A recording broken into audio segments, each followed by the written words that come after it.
I'm Miss Vita, and this is Mr. McCool, and we are so excited that you guys have stopped by to visit. This is the first stop on your Life is Cool adventure. You have 9 more stops to go after this one. Today we're going to learn all about the lungs and what they do and how they keep your body healthy. We're going to take a quick break just so I can get Mr. McCool settled back in his home, and then we're going to come back and talk about the lungs and what they do and how your lungs can keep your body healthy.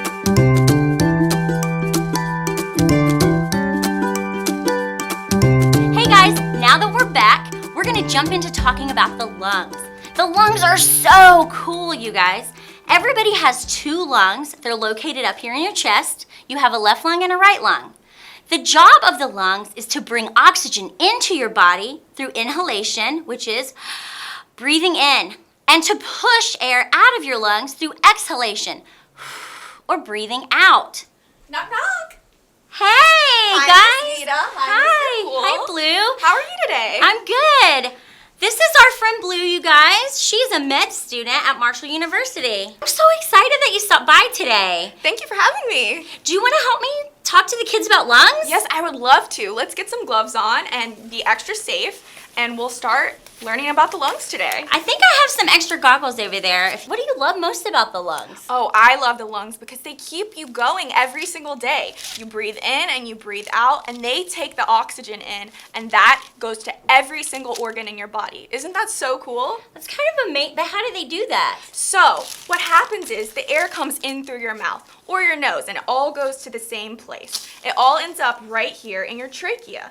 And then the trachea splits and splits and splits just like a tree branch does. And it keeps getting smaller and smaller.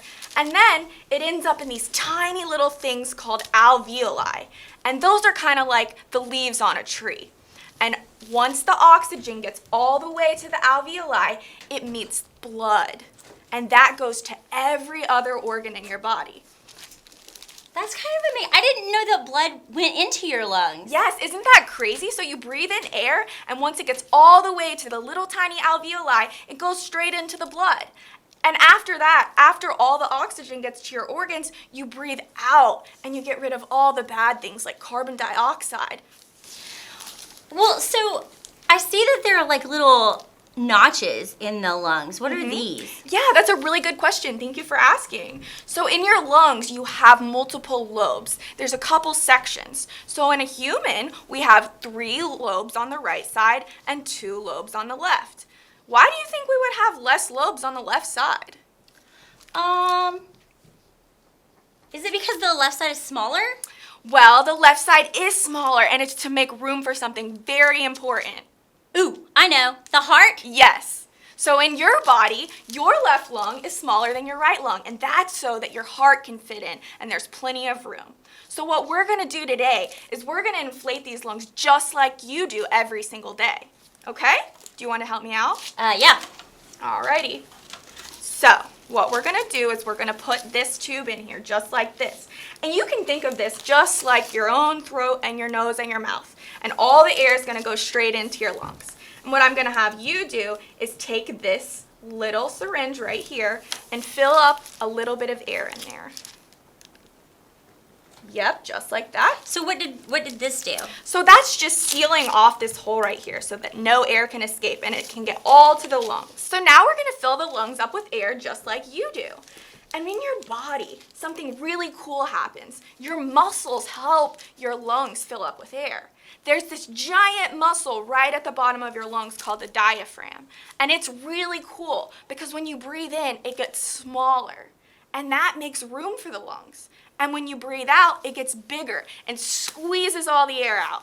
And that's what we're going to do, but without the diaphragm. Okay. So this is kind of like the diaphragm, really. It's doing the diaphragm's job. It's kind of doing the same thing, but this is exactly what you do when you breathe in every single day. Oh my gosh. Wow. Do you see it moving? Do it again.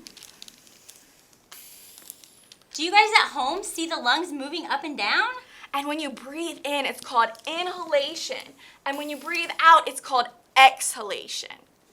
Every single day, you breathe in and out, thousands and thousands of times.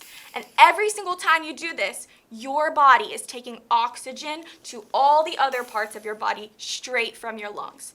That's why I think the lungs are the most important part of the body.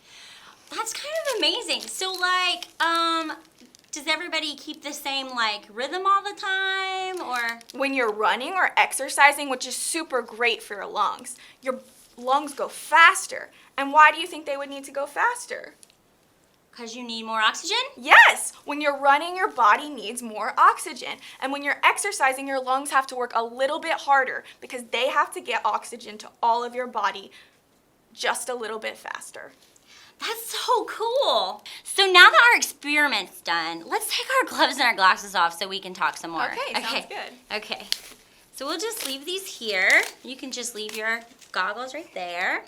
Whew, that feels good. So now, what happens if somebody's lungs aren't working properly? Yeah, sometimes that happens to all of us. If you've ever experienced a cold and you cough up some mucus, that's your body's way of saying, I want to get rid of some things in here. Maybe you have allergies and pollen makes you get a little bit sick. Your lungs start to produce mucus, and that's their way of getting rid of it. They want it gone. So are there any like times when your lungs get sick and stay sick? Sometimes your lungs don't work as well when you inhale things that are bad for them, like smoke. That can damage your lungs, and it makes it harder for them to get rid of things like pollen and dandruff and things that make it a little bit irritated in there. Wow, so it's like really important that we pay attention to what we're putting inside of our lungs. Right. So, what are some things we can do to make sure we're taking care of them so that we can keep them healthy? Right. Well, exercise is so important. The more you exercise your lungs, it's just like exercising your body or your muscles in your arms. If you want to have big, giant biceps, you exercise your arms. And if you want to have a big, healthy set of lungs, you exercise your lungs. And to do that, you do things like running. And that's going to make your lungs have to work a little bit more. And you also want to avoid things like smoking. That can be very bad for them, and it can damage them on the inside. Well, Blue, thank you so much for coming by today, because this is like such important information to learn how to take care of our lungs. Yeah, thank you for having me. I've really enjoyed it. So next time we meet here in the Life is Cool lab, we're going to talk about what happens after your blood picks up the oxygen. How does your blood get to the rest of your body? If you want to find out, go to your map and click on the second stop, and we'll see you there.